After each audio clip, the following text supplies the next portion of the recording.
Assalamu alaikum. Let's cook. Lexington, Kentucky, 4th of July. 18-year-old black child by the name of Tyler Smith just graduated from high school. He went to a house party with all white people and he never made it home. Never made it home. Condolences to the family of Tyler Smith. The word is that he was the only black person at this so-called gathering or house party. He gets shot. He goes to the hospital, he passes away. Now the authorities and the white community are saying that this was self-inflicted, meaning he did this to himself. That's what they're trying to say. His relatives are very crushed, but they're also saying, no, this is not true. Tyler did not do this to himself. He did not do the S word. He didn't use a firearm on himself. This is not self-inflicted. The word is, people, that they were in this house playing Russian roulette. I don't know how true that is. All I know is that the only black child who was there is not here anymore. But they're saying it may be Russian roulette. 10 days since the Lexington family lost their loved one from what police say was a self-inflicted gunshot wound on 4th of July. But the family is disputing the Lexington Police Department's claim that the shooting was self-inflicted and believes someone else was behind the gun. And tonight's big story at 11. I'll never exist the same. Man, my nephew, man, he could, I've never seen him upset. I've never seen my nephew mad. I've only seen him be that little dude who was always just happy. Always, Uncle, how can I help? Always being that big brother to his siblings. 18-year-old Tyler Smith, a Lafayette High School graduate. His family describes him as one of a kind, the type of person that would just go out in the world and make it happen. Nana, this week I'm detailing cars. Next week I am cutting lawns. And the week after that I am dismantling trees. And always looking to grow to the next level. But his future was cut short on July 4th when Smith died from what police say was a self-inflicted gunshot wound in the 3800 block of Blue Bonnet Drive in Lexington.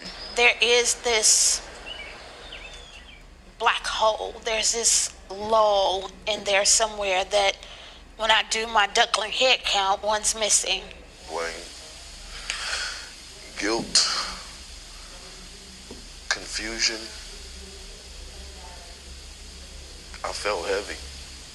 Every piece of my body was just heavy. On July 10th, Lexington police arrested 20-year-old Bryce Chestnut and charged him with evidence tampering in connection to Smith's death.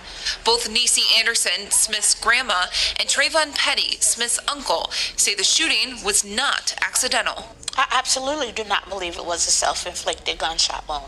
Anderson and Petty agree that Smith never had a history of suicidal tendencies. And there was nothing about him gave any signs or resemblance of depression. I work in mental health. I know a lot of what that looks like, and I can tell you that there were no signs. That's not Tyler's character. He loved life. He was the party of the room. That was him. So they don't see him doing that at all. I don't see him doing that at all. Anderson says the evidence doesn't add up to a self-inflicted gunshot wound, and she has more questions than answers. If you were to ask me what do I want to come out of this, I want truth and transparency. I personally don't want it to be another one of me. Flat out, I'm just honest. I'm tired. I'm tired, and now it hit home. It hits home. It's my nephew laying there. I want you to know that Tyler mattered. The world is different because he's no longer here. He had a chance to make some great changes, and that was taken away from him. LAX News has reached out to the Lexington Police Department for comment. Police say they have been in contact with the family on multiple occasions. They cannot detail specifics of the case. However, they are still following up with witnesses and other information related to the case. They ask anyone with information to please call the Lexington Police Department or submit an anonymous tip to the Bluegrass Crime Stoppers. Yeah, people, this is a real messed up situation. I believe everything that Tyler's grandmother and his uncle said about him. I believe all that stuff is true. This situation with this self-inflicted, I don't know. You know, the family believes that somebody else might have been on the other side of that weapon. You know, Russian roulette. Listen, man, it's always Russian roulette for a black person when they go into these white spaces. They're the only black person there with drugs, alcohol, and white people. That's Russian roulette enough right there. Now, they pulling guns out and stuff like that. This is really messed up. I do believe that Tyler was one of those good kids, one of those good young men. He had things going on in life. He wasn't out being negative. But the thing is, this is the messed up part. When you have good black kids like Tyler who are positive and doing everything that people in the black community see as right, they're doing their school, graduating, going to work, planning to take college courses and all that, you kind of want them to stay far away from what we know to be bad. That's drugs in the hood, bad friends, dangers, gangs, hopping up in stolen cars, things like that, friends who are up to no good. Black parents and grandparents and stuff, they really want their young people to stay away from that. They're like, listen, don't be like that, going to the county jail and this and that, do the right thing. So in their eyes, Tyler was doing the right thing. And that, not just him, just a lot of young black people, it's a lot of pressure for these black kids to be different like Tyler when they come from certain environments where you may see something every day and it may be hardcore, maybe hood, maybe all the bad stuff that people talk about. Their parents don't want them to be part of that. They want them in other activities.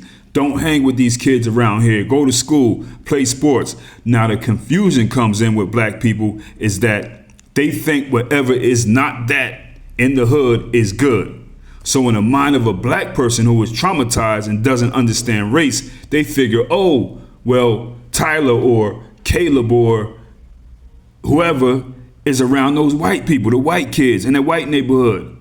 He's going around there to hang with them. So he's good. He's all right. He ain't around here with this. So those parents, they're kind of happy. They're glad that, he's not around here. He's not doing what I was doing, or he's not doing what his uncle did to get him locked up, or this and that, or what his brother's doing. They're happy. He's on the other side of town, or he's doing this. He's around those white people. Yeah, they go to school, but black people don't understand that the white community has an underbelly too. And if you're black, more than likely, your black grandchild, your black child, your black nephew, whoever, brother, sister, is going to be social with the underbelly of white society. The white kids using drugs, playing with guns, wanting to say the N-word and tell N-word jokes out loud, getting smashed face and hammered, as they call it, or whatever. Real losers, even if they going to college. See, the thing is, in the white community, a lot of those communities, not all, the lowest of the low is different, but white losers go to college. You know what I mean? It's like nothing. Like white losers, it's automatic for a lot of them. They go to college. Now, there's also another level below that where they just straight trifling and disgusting or whatever, and that's a whole nother story, but it's no big deal for white people. You know what I mean? So in black people's head who don't understand race in America, all they see is whiteness is rightness and delightness. Nah, these are white bums. These are white losers. These aren't the white kids who are going to go to a good college for marketing or commercial real estate or be a big time sports exec, sports management, something like that. Somebody that your black child could soak up some game from to advance their life and their family life for their people, what they're going to be. Nah, that's not what it is, because those type of white people do not befriend black youths. They don't befriend young black people. If you see your young black child around white people, typically they're going to be bums and losers. You know what I mean? These white people that you see the black children around, especially the ones who look like Tyler, they're going to be 1 foot in the army, 1 foot in the county jail, or the other one, their white parents just taking care of them because they can do it because they're white. You know what I mean? Just hoping that their child don't die. Some of them even let their kids use drugs in the house. Just come here and do it so I can watch you. Straight losers.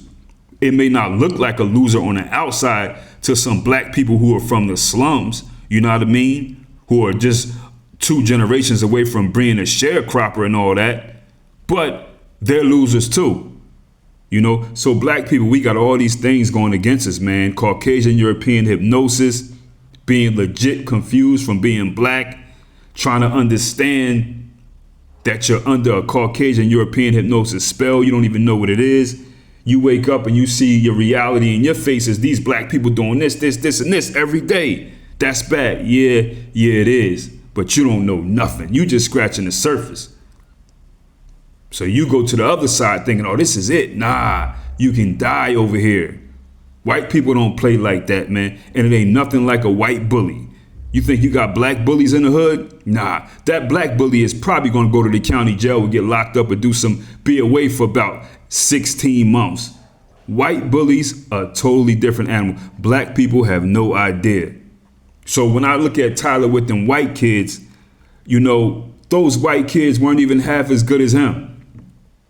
Those white kids weren't as good of a person as him that he's hanging with. But your credit score, when you're white, your credit score with black people automatically gets a 200-point boost just from whiteness alone. I don't care if the white people, they don't change their drawers, they don't wash up, they use drugs. Just being white alone, they come around black people, their credit score gets a 200-point boost. You could be a solid black person. Own people are going to put them ahead of you. This is Caucasian European hypnosis, low self-esteem, just feeling like a piece of shit because you black in America. This is genetic tags. You know what I mean? Now, here's the thing. I don't know if Tyler was in there playing Russian roulette. I don't know. Maybe them white folks did shoot him. You know what I mean? Maybe that's what happened. But here's the thing that a lot of black people don't want to come to grips with. You don't know how your people act around white people. It's a lot of pressure for young black people like Tyler to fit in with white people when they get around white people. You know, you may know them, but you don't know how they act around white people. And you can look at the pictures, look at the optics. Tyler is not a big boy. He's not a big black boy who smacking helmets off on the football field and stuff. You know, a black boy that, you know, white people are going to be like, okay, because at that age, young white people only respect violence, you know, and Tyler don't look like he was a violent young kid around them. He's smaller than them. So you know what his role was already. I know a lot of people don't like to admit that, but it is what it is. Once you know white people, you understand what's going on. You know what I'm saying? Black people know how to automatically assume the position of being a flunky to white people. I don't care what age it is, young, adults, whatever. Black people know, sit in that corner. It's automatic. We already know. We're already programmed to know. And when you're under that Caucasian European hypnosis, you're already programmed to believe that you are inferior human to white people. It's in our genetic tags. The black youths, the young people, they know how to take the same position that their great-great-great-grandparents did on a plantation. And they didn't have a choice. Not knocking any black person who was on a plantation. It was really life or death. It wasn't no walking away. You know what I'm saying? But these genetic tags are in these young people. You could see it. They automatically turn to flunkies. You know, there are no black youths or young people who are amongst predominantly white young people, okay, where your black son is the leader. He's the gooch. He's in charge. That ain't how it go down. White people ain't allowing that, okay? That's not how it goes down. And if it is, he's some big black boy smacking helmets off on the football field, and he taking everything from them white boys. They bringing them iPods and whatever the latest is, games. They doing all that. They on his jock because they know he's a big, strong dude and he's going to college. So, you know, white people, they do that. They curl up. They curl up like, you know, when they got a big black person at that time in their life where they like, okay, we're going to be, you know, around him because he going to do this. Yeah, they turn to that, you know. Yeah, give me this. Bring me $100. And yeah, that could happen. But most of these black kids that you see around these white people, that's not what they are. You know, that's what it is. Also, the grandmother says he had no mental issues. She worked in mental health. I believe that's true. In her heart, I believe that she believes that, and I believe what she's saying from what she sees.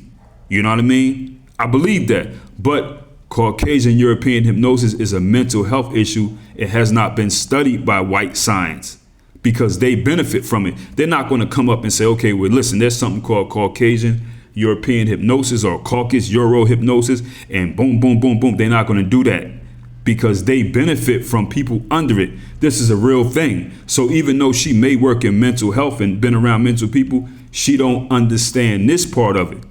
You know, now I'm not saying that Tyler was mental and he did this to himself. I'm not saying that because I don't know. I don't know what happened. one of them white people may have really shot him. You know what I mean? But what I'm saying is, when I hear somebody say that he wasn't mentally ill, no, that's not true. Okay. When you see black youths or young black people or black people around these big groups of all white people and just so happy to be around them, Tamla Horsford, people like that, they go into events and places and spaces where they're the only black one. It's not straight business. Like, they're not making any money. They're not putting themselves in a position to get monetary gain. None of that. Educational gain. None of that. To advance. None of that. They just around white people. That person usually is mentally ill. Tamla Horsford or whoever else. That's a mental illness. You know what I'm saying? That's all I'm saying. But don't confuse that with me saying these white people ain't shoot Tyler. They probably did. I don't know, man. But condolences to the family of Tyler. But this is how it's going down. Hey, yo, listen. It's hard for black people to realize that as much as they tried to make their child not have the life that they had, they wanted to make their child better than them. They wanted to make their child not like them. They may have been a parent who had issues in the past and got their life together. Maybe the dad he got locked up and now he's out. He want to do the right thing and raise his kids, or the mom, maybe her too. Who knows? They want to make sure, like, I want to make sure that they ain't like how I was. But how it feel to have a flunky as a child still, though. I know that's hard, because when they get around them white people, that's what your black child usually is, a flunky. Unless you're teaching them about their history and themselves and who they are, and you trying to do things to get that Caucasian European hypnosis up off of them. If you ain't doing that, and you notice that your black child or whoever is around white people, they are a flunky. It is what it is, man. Easy.